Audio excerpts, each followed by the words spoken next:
Selamat datang dan bertemu kembali dengan saya, Kristiana Widiawati. Pada kesempatan ini, saya akan menyampaikan perkuliahan metodologi penelitian dan penulisan ilmiah, atau yang dulu sering disebut dengan MPTA. Sekali lagi, kita bergabung dan bertemu kali untuk pertemuan dan materi ajar yang baru, metodologi penelitian dan penulisan ilmiah. Oke. Mulai hari ini sampai ke 14 kali pertemuan yang ke depan dan nanti ada ujian, kita akan bersama-sama mempelajari tentang bagaimana cara menyusun menulis tugas akhir yang menjadi persyaratan untuk mendapatkan gelar ahli madya atau diploma dari Universitas Bina Insani. Saya mau menyampaikan bahwa mata kuliah ini sangat penting dan ini dianggap sebagai akhir dari perjalanan Anda kuliah di Bina Insani, yaitu di nantinya persyaratannya adalah seseorang yang akan mendapatkan gelar ahli madya dari Universitas Bina Insani atau sarjana itu wajib menuliskan atau membuat laporan berbentuk atau sebuah karya dalam bentuk tugas akhir. Kalau S1 namanya skripsi. Kenapa ini sangat penting? Nah, ini sebagai syarat mutlak yang tidak bisa ditawar, maka setiap mahasiswa atau calon mahasiswa atau calon wisudawan atau calon lulusan wajib memenuhi mata kuliah ini. Dan mata kuliah ini penting. Mata kuliah ini sangat bersyarat sebelum Anda nantinya menyusun tugas akhir yang sesungguhnya. Kenapa? Tanpa mengikuti perkuliahan hari ini, Anda tidak bisa menyusun atau membuat sebuah laporan tugas akhir. Jadi pada kesimpulannya, mata kuliah metodologi penulisan atau mata kuliah metodologi penelitian dan penelitian ilmiah itu wajib diikuti sebagai persyaratan mutlak.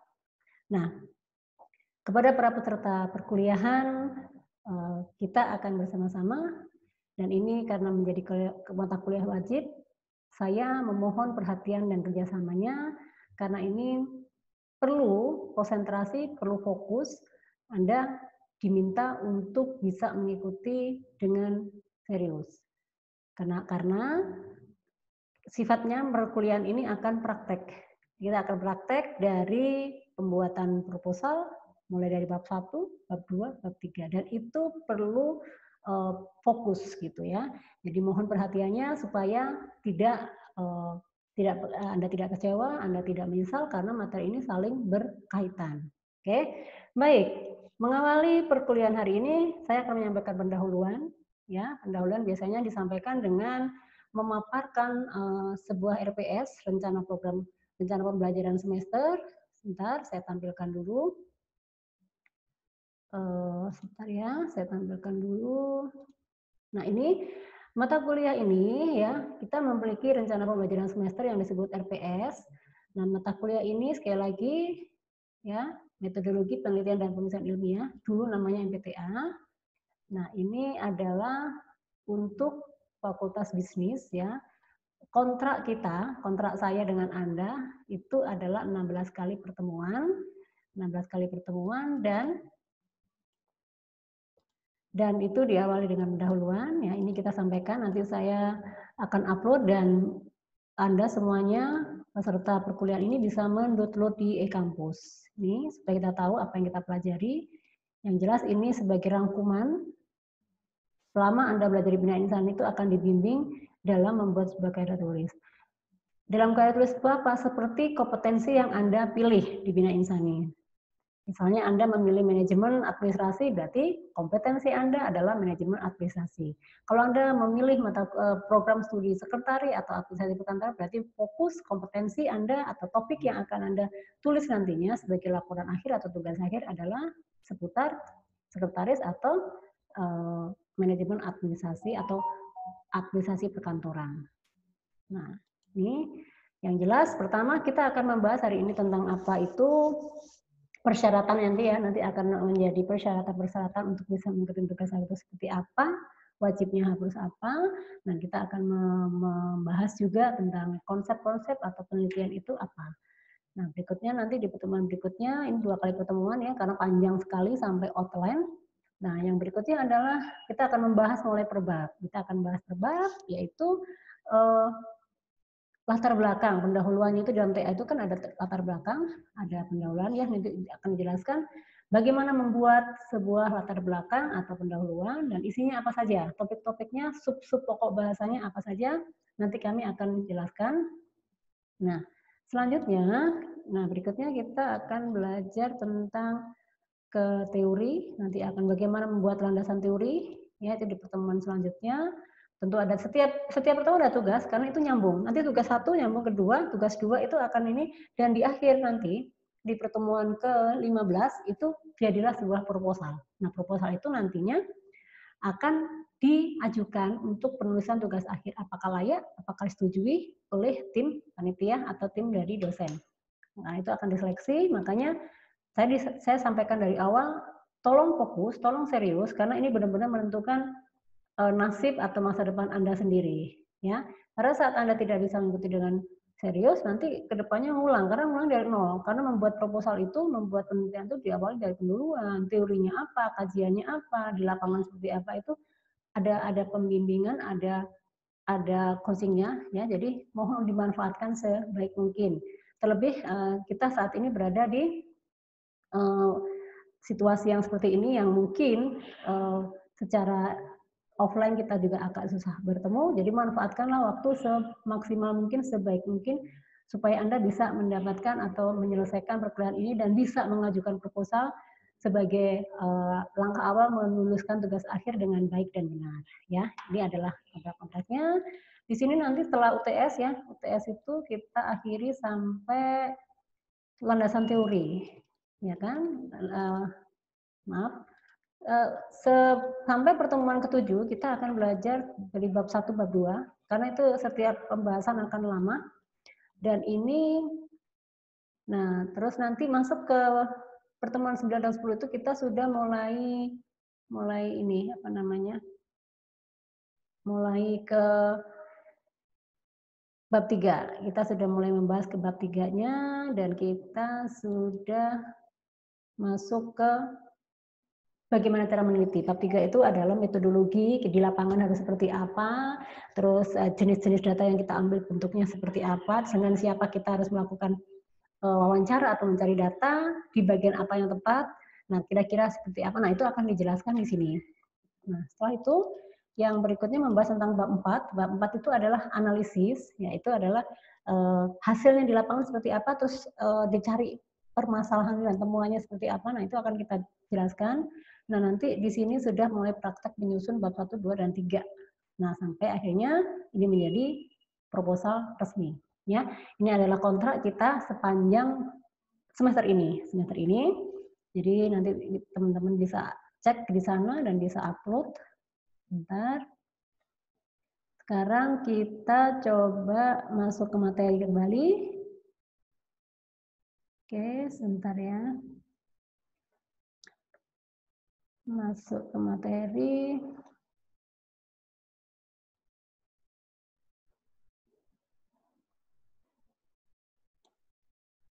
Nah, oke, kita masuk ke materi lagi. Baik. Tujuan pembelajaran MBTA ini yang jelas, mahasiswa, Anda, semua peserta perkuliahan ini nantinya untuk pertemuan 1 ini Anda paham tentang konsep dasar penelitian, tujuan penelitian ini apa, dan Anda juga paham tentang apa sih itu karya tulis, apa itu skripsi, apa itu tugas akhir, apa itu penelitian ilmiah, apa itu penelitian karya tulis dan sebagainya. Anda paham, sehingga sudah ada di persepsi peserta kuliah dan kita semua itu satu pemahaman yang sama. Tugas akhir penelitian itu ini loh tujuannya. Kenapa harus dilakukan penelitian? Kenapa harus menggunakan laporan dan sebagainya? Ini harus dipahami dulu di awal supaya nanti tidak kaget. Kok kayak gini? Kok seperti ini? Nah, tidak seperti itu. Tetapi Anda semakin paham dan Anda semakin menguasai dan siap melakukan penelitian yang benar dan sesuai dengan ketentuan yang berlaku. Baik, para peserta perkuliahan yang saya hormati, nah sekarang kita mau lihat latar belakang penulisan tugas akhir ya. Bentar. Nah, latar belakangnya itu apa sih? Kenapa kok orang harus buat tugas akhir ya kan? Kenapa nggak kayak orang SD aja, SD, SMP, SMA, kuliah, ujian. Nah, Sementara di perguruan tinggi ada ujian, ada bikin ini, harus ada sertifikat dan sebagainya. Kenapa? Apa yang membedakan Anda dengan sekolah dasar atau pendidikan dasar? Nah, para peserta perkuliahan hari ini, tugas akhir itu adalah sebagai bentuk ya, aplikasi itu artinya ya penerapan ya, sebagai bentuk atau aplikasi dari keterampilan konsep. Konsep itu bisa disebut sebagai teori yang selama ini kita pelajari, ya, teori yang kita pelajari dan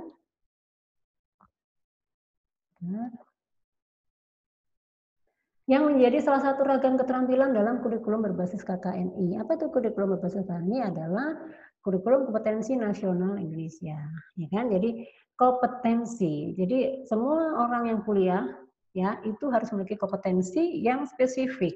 Misalnya Anda fokus ke manajemen administrasi, berarti kompetensi Anda itu di bidang manajemen. Apa yang dipelajari di manajemen? Ada marketing, ada MSDM, ya MSDM juga masih dipercepat di dalamnya. Ada tentang pengajian, ada tentang perilaku organisasi, ada tentang penilaian kinerja dan sebagainya. Anda juga belajar belajar tentang ekspor impor, di dalamnya belajar LC dan sebagainya. Anda belajar pajak, Anda belajar komunikasi, Anda belajar kehumasan, nah itu adalah kompetensi. Tetapi untuk manajemen sendiri fokusnya ke manajemen.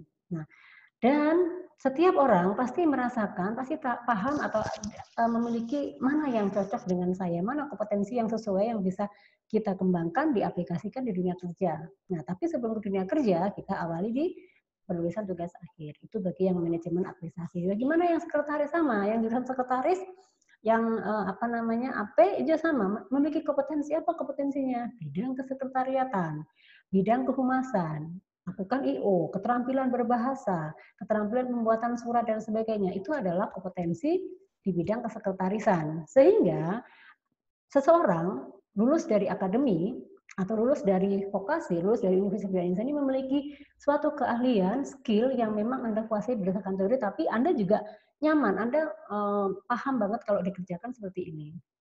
Ya, masing-masing punya kompetensi di bidang ilmunya masing-masing. Nah, tugas akhir ini mengawali skill yang akan Anda kembangkan di dunia kerja. Harusnya seperti itu, harus linier. Kalau misalnya Anda tidak menguasai komunikasi, tiba-tiba menulis komunikasi, ya Anda salah, tidak bisa. Apalagi untuk mempraktekkan komunikasi, susah. Nah, sama halnya misalnya Anda ingin jadi marketing, ya kan Anda ingin marketing, TA-nya marketing, tapi Anda tidak bisa menerapkan atau tidak bisa mengaplikasikan marketing pada diri Anda, juga susah. Nah, ini adalah jalan awal supaya Anda paham kompetensi itu apa dan apa yang harus kita kuasai.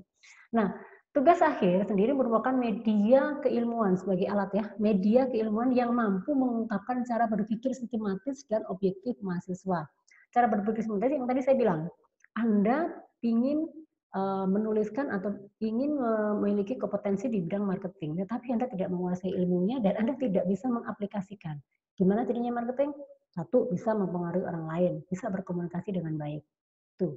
Atau misalnya Anda ingin terjun ke humas. Humas, apa yang di dalamnya dibutuhkan? Komunikasi, ya kan? Terus komunikasi dengan masyarakat, tetapi Anda tidak memiliki kemampuan itu, susah. Maka tidak bisa Anda menuangkan secara sistematis objek itu susah. Jadi kompetensi itu sekali lagi, tugas akhir ini, skupnya kalau dikerucutkan itu setiap orang akan menulis sebuah implementasi keterampilan konseptual satu bidang saja yang tentunya ya dalam tanda kutip dikuasai oleh setiap mahasiswa. Itu sangat memudahkan, makanya medianya seperti itu, harus linear dengan keahlian Anda. Nah, berikutnya ya, tugas akhir itu menjadi ajang pembelajaran mahasiswa secara komprehensif. Yang dimaksud komprehensif, tadi di awal saya singgung, tugas akhir ini merupakan akhir dari ya perkuliahan yang selama ini adalah jalani di Bina Insani, akhirnya adalah ini. Jadi muaranya itu Anda harus membuat sebuah laporan dari semua mata kuliah yang sudah ditempuh ini sesuai dengan kompetensinya. Berikutnya, ya kan? Jadi, yang diharapkan dalam penulisan tugas akhir ini apa sih? Ya jelas manusia atau mahasiswa dapat berpikir logis, ya, objektif, sistematis dan komprehensif untuk mengungkapkan gagasan atau ide dalam tulisan yang bersumber dari kegiatan nyata perusahaan yang dialami mahasiswa melalui proses pengumpulan data. Jadi para peserta perkuliahan, saya sampaikan tugas akhir dilakukan atau bisa dilakukan setelah Anda mengikuti praktek kerja lapangan atau magang. Karena semua datanya di situ. Anda akan dapat menemukan data sumber-sumbernya dari kegiatan PKL dan pemagangan. Itu sasaran akhirnya. Nah, berikutnya, sekarang saya mau sampaikan hal yang terpenting kepada semuanya, kepada para peserta perkuliahan, untuk menulis tugas akhir. Tadi saya singgung sedikit di awal. Satu, wajib mengikuti mata kuliah MPTA ini dengan lulus. Kalau tidak lulus, gagal, tidak bisa nulis tugas akhir, harus dilakukan remedial. Itu syarat yang tadi saya sampaikan karena terkait dengan mata kuliah ini.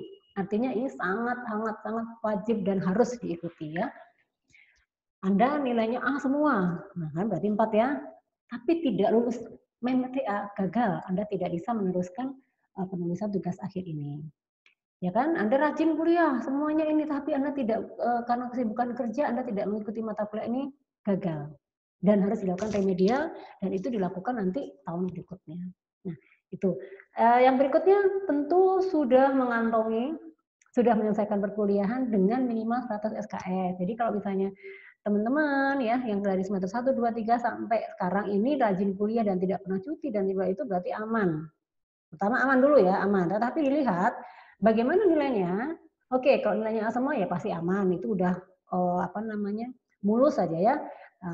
Tapi nilainya B semua aman, nilainya C aman. Nah, syaratnya, kenapa saya bilang aman? Karena syarat untuk menulis tugas akhir itu minimal seseorang itu memiliki nilai IP-nya 2,0. Tidak berlaku lagi bagi mereka yang ISAKOM ya, ISAKOM, ikatan 1 koma itu sudah tidak berlaku lagi.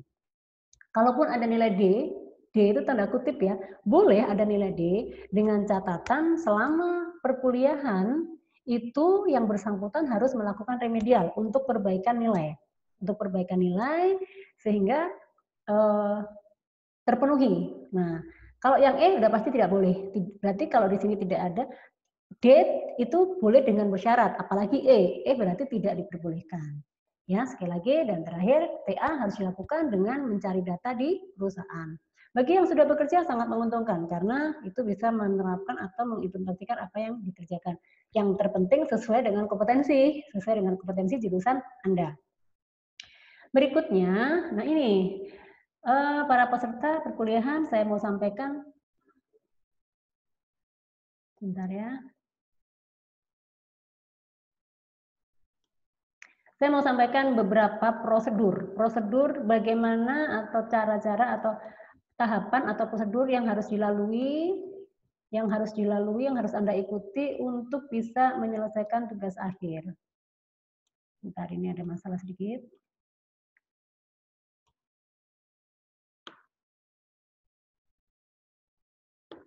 Oke, prosedur yang pertama, yang jelas mahasiswa sudah memenuhi persyaratan MPTA atau tulis tugas akhir yang tadi saya sampaikan, A, B, C, dan seterusnya.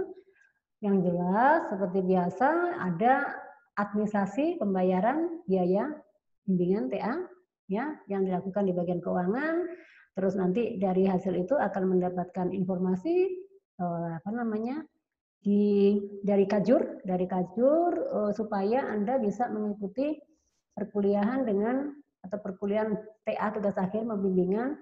Nah, setelah itu Anda akan mendapat kartu bimbingan. Kartu bimbingan ini adalah bentuk kontrak yang harus dilakukan dengan pembimbing. Anda melakukan bimbingan tanggal berapa, yang dibahas apa. Setiap orang akan dapat 1 lembar kartu bimbingan. Nah, yang berikutnya setelah tapi sebelum mendapat kartu bimbingan, Anda sudah dinyatakan dilolos dulu oleh dosen kajur atau kajur dan tim, sudah memenuhi persyaratan sehingga Anda bisa lanjut untuk melihat siapa dosen pembimbingnya. Nah, nggak usah takut, tidak perlu khawatir bahwa kompetensi atau judul TA yang Anda sampaikan itu disesuaikan dosen pembimbingnya. Jadi kalau misalnya Anda memahami atau menguasai tentang shipping atau perpajakan atau ekspor impor, nggak mungkin kita berikan dosen marketing untuk membimbing kompetensi atau topik itu, tidak. Jadi kalau misalnya yang mengangkat topik manajemen keuangan pasti berhubungan dengan manajemen keuangan. Kalau misalnya dosennya berhubungan dengan ekspor impor pasti dosen yang memiliki kompetensi dengan ekspor impor. Kalau misalnya yang berhubungan dengan IO berarti akan diberikan pembimbing dosen yang memiliki kompetensi IO dan sebagainya. Nah, setelah itu baru Anda resmi mendapatkan kartu bimbingan. Kartu bimbingan dilakukan sebanyak 16 kali pertemuan, minimal 8. Jadi full 1 semester atau 4 bulan itu Anda melakukan bimbingan. Kalau Anda melakukan rutin dalam setiap pertemuan dilakukan, saya jamin Anda aman dan akan segera selesai. Tapi kalau Anda melakukannya bolong-bolong dalam arti Senin Kamis, 1 bulan sekali, 1 bulan 3 kali, kadang janji dosennya udah datang, mahasiswanya tidak datang. Nah itu warning bahwa jangan berharap untuk bisa menyelesaikan tugas akhir dengan tepat waktu. Oke, dosen akan melakukan jadwal bimbingan dengan kesepakatan bersama ya. Jadi setiap dosen pembimbing akan diminta membuat kesepakatan dengan mahasiswa jadwal bimbingannya. Kenapa? Supaya dua-duanya tidak merasa dirugikan. Jadi dua-duanya sepakat deal hari apa. Karena kan tidak semua dosen standby di Bina Insani setiap hari. Ada yang memang dosen yang praktisi ya mereka masih bergantung dengan atau terkait dengan instansi lain, maka ya kita harus mengikuti. Yang ada saya tekankan mahasiswa mengikuti dosen, ya kan, mengikuti dosen. Tapi pun dosen juga tidak boleh seenak-enaknya membuat jadwal yang tidak disepakati. Jadi harus deal semuanya itu harus klik, harus ada chemistry antara dosen dan pembimbing. Nah, itu adalah syarat awalnya. Yang berikutnya, pada saat tugas akhir dari selesai dilakukan dengan tepat waktu, Anda harus menyerahkan tugas akhir itu satu dulu untuk disahkan oleh dosen pembimbing. Nah, selanjutnya akan dikumpulkan atau diserahkan ke bagian akademik, dan bagian akademik akan menyerahkan ke tim dosen. Nah, tim dosen akan memeriksa lagi. Kalau misalnya ada masih banyak kesalahan dan sebagainya, maka TA tersebut akan dikembalikan untuk dilakukan revisi. Nah, berikutnya, setelah dinyatakan ACC semuanya, dari tidak ada revisi, isinya sudah oke, sudah tidak ada masalah, tugas mahasiswa adalah mengumpulkan sebanyak 3. Kenapa 3? 3 ini kopinya ya, 3 ini yang dimaksud kopinya, karena yang satu adalah asli harus dipegang mahasiswa, karena mahasiswa juga harus belajar, mahasiswa harus menguasai untuk persiapan sidang. Nah, 3 TA ini tujuannya untuk didistribusikan ke penguji, karena dalam sidang nanti kita akan berhadapan, kita akan ketemu dengan 3 penguji, ya kan? Itu kalau kondisi normal ya, teman-teman, ini untuk kondisi normal. Tapi kalau dalam kondisi seperti saat ini masih dalam COVID dan ke depan kita selalu dilakukan melaksanakan dengan online, berarti Anda mengumpulkan 3 rangkap dalam bentuk PDF. Nah, mudah-mudahan berlalu, karena bagaimanapun pertemuan offline itu sangat dipentingkan karena untuk menyamakan persepsi yang salah. Nah, sebelum melaksanakan sidang, ada kewajiban sekarang ini adalah sertifikasi kompetensi.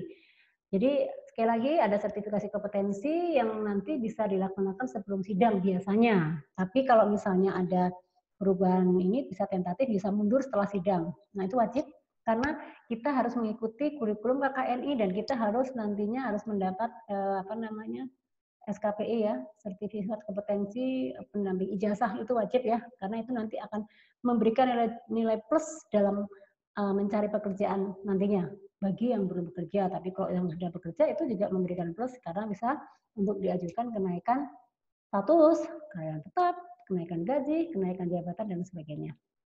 Nah, setelah mengikuti ujian kompetensi, ya tentunya nanti akan ada jadwal khusus ya akan disampaikan, terkait tentatif dalam arti available bisa di depan, bisa di akhir setelah sidang.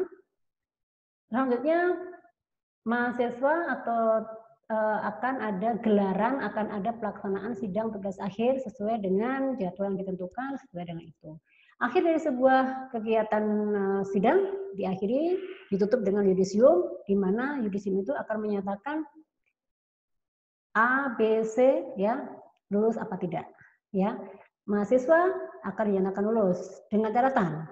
Kalau masih ada mengganjal atau tersangkut nilai D atau E, udah pasti tidak boleh ya. Tapi sebetulnya kan sharingnya, screeningnya itu pada saat MPTA itu kan sudah ketahuan ini nilainya tidak boleh ada D, tidak boleh ada E, D boleh. Nah kita lihat prosesnya selama TA itu diperbaiki nggak nilai D. Nah harusnya yang sudah yudisium itu yang lulus, yang sudah tidak ada persyaratan apapun kendala apapun yang dinyatakan lulus. Itu yudisium. Kenapa? Dampaknya dari yudisium ini, kalau Anda dinyatakan tidak memenuhi syarat nilainya dan sidangnya tidak selesai, ya maka tidak dinyatakan lulus, harus mengulang. Nah, bagi yang sudah aman, yang sudah lulus yudisium, Anda layak mendapatkan surat keterangan lulus sementara dan transkrip sementara sambil menunggu proses wisuda. Nah, sambil menunggu proses wisuda itu biasanya kan ada apa sih namanya, kegiatan administratif yang harus dipenuhi ya, melunasin ini, mengumpulkan ini, pemberkasan apa, A, B, C dan sebagainya itu harus dipenuhi sampai menunggu wisuda, dan wisuda tidak bisa dilakukan per individu, harus kolektif. Makanya kan proses sidang itu kan berjalan terus karena tiap orang jadwal sidangnya tidak mungkin bersamaan dalam waktu yang sama. Ya. Nah, terakhir ya, begitu sudah wisuda, Anda sah mendapatkan gelar ahli madya dan siap mendapatkan ijazah dan transkrip asli. Ini adalah prosedur dari mulai pendaftaran tugas akhir sampai wisuda. Nah, kalau digambarkan seperti ini, ya kan? Kalau digambarkan seperti ini, maka yang harus dilalui ya, tadi saya bilang di sini ada syarat, pengajuan proposalnya. Kalau syarat terpenuhi ya wajib melakukan proposal. Proposal udah beres, harus membayar. Tanpa proposal ada tadi tidak bisa membayar, ya tidak bisa proses melakukan bimbingan, tidak bisa terjadi. Jadi di sini ada pembayaran, berarti gini, sebetulnya gini, pada saat Anda mengikuti perkuliahan ini, pada saat proposalnya sudah bagus atau sudah sah di pertemuan akhir nanti, sebetulnya Anda aman dalam arti gini, Anda udah pasti disetujui, ya, Anda pasti disetujui kecuali Anda mengganti judul, mengganti topik. Nah, itu memang harus membuat awal lagi, tapi pada saat MBTI ini sudah dianggap, oh ini sudah layak dan ini sudah benar dan Anda memang tidak akan berniat mengganti judul baru, berarti ini sudah siap untuk maju ke tugas akhir. Jadi lancar ya. Kalau yang masih perlu proses ganti judul ya nanti itu beda lagi ya. Nanti ada proses lagi. Ini ada tugas akhir, setelah diperiksa siap sidang, tapi sebelumnya nanti akan ada sertifikasi kompetensi tugas akhir di sini. Jadi tugas akhir itu ada 2, kalau aman lulus ya langsung, kalau tidak aman balik revisi, sidang ulang dan sebagainya. Ini sidang yudisium. Yang didapatkan adalah lulus dari yudisium, tidak lulus ya balik lagi kembali ke awal sampai sidang lagi. Nah, nanti baru di sini ada transkrip sementara, surat SKL ya, surat keterangan lulus. Nah, nanti diakhiri dengan TOEIC. Diakhiri dengan TOEIC itu wajib ya, karena apa? Kompetensi, skill, keterampilan yang akan banyak diperlukan, apalagi sekarang sudah IT, apa namanya, era digital 4.0 itu sudah mewajibkan digital dan komunikasi dalam Inggris, bahasa Inggris. Bahasa Inggris juga bukan suatu hal yang aneh ya. Bahasa Inggris itu merupakan sesuatu yang wajib karena menjadi bahasa internasional. Kalau anak SD saja sudah lancar bahasa Inggris, masa Anda yang sebagai mahasiswa calon ahli madya loh, calon sarjana nggak bisa bahasa Inggris itu adalah aneh ya, yang itu ya. Jadi gini, jadi harus memiliki keterampilan seperti itu. Baru Anda bisa mengikuti wisuda dan mendapatkan transkrip dan ijazah asli. Ini prosedurnya, ini alurnya kalau digambar seperti ini. Nah, ini adalah paparan di awal, pendahuluan yang harus saya sampaikan, yang harus Anda tekankan, yang harus Anda pahami benar-benar, dan harus ikuti sesuai dengan ketentuan yang berlaku. Baik, teman-teman, untuk awal ini saya sampaikan hanya ini, ya. Saya untuk masuk ke pertemuan berikutnya, Anda harus membaca buku dulu. Anda membaca bukunya apa saja. Itu tadi di RPS sudah saya jelaskan buku-buku yang harus dibaca. Ya, ada Sugiono, Yogianto, ada Burmin, ada Pedoman. Nanti kita akan kirimkan. Anda bisa membaca buku yang mana saja, ya kan? Itu karena itu menjadi bacaan wajib buat teman-teman yang memang akan mengambil TA. Karena biasanya nanti akan dimasukkan teori-teori yang dipakai di situ. Nah, baik, untuk itu hasil dari Anda membaca, Anda diminta mencari pengertian dan perbedaan karya ilmiah dan karya tulis dari minimal 7 referensi, 7 pengarang atau 7 judul buku. Nah, tugas ini sebagai awal supaya Anda paham banget, Anda mengerti banget apa sih karya ilmiah, apa itu karya tulis, dan nanti di situ akan paham, oh ternyata tugas akhir itu ini loh, dan sebagainya. Nah, tugas ini tolong dikumpulkan hari ini juga, ya, sesuai dengan due date yang saya sampaikan di kampus. Tugas ini akan dikerjakan dan dikumpulkan dalam bentuk PDF diketik supaya memudahkan saya membaca dan sebagainya. Nah, supaya pertemuan berikutnya kita udah siap semuanya lahir batin mengikuti perkuliahan-perkuliahan yang akan kita paparkan lebih detail, lebih mengerucut, dan Anda memang benar-benar siap untuk mengikuti perkuliahan ini dan siap untuk mengajukan tugas akhir atau proposal ya, proposal untuk tugas akhir.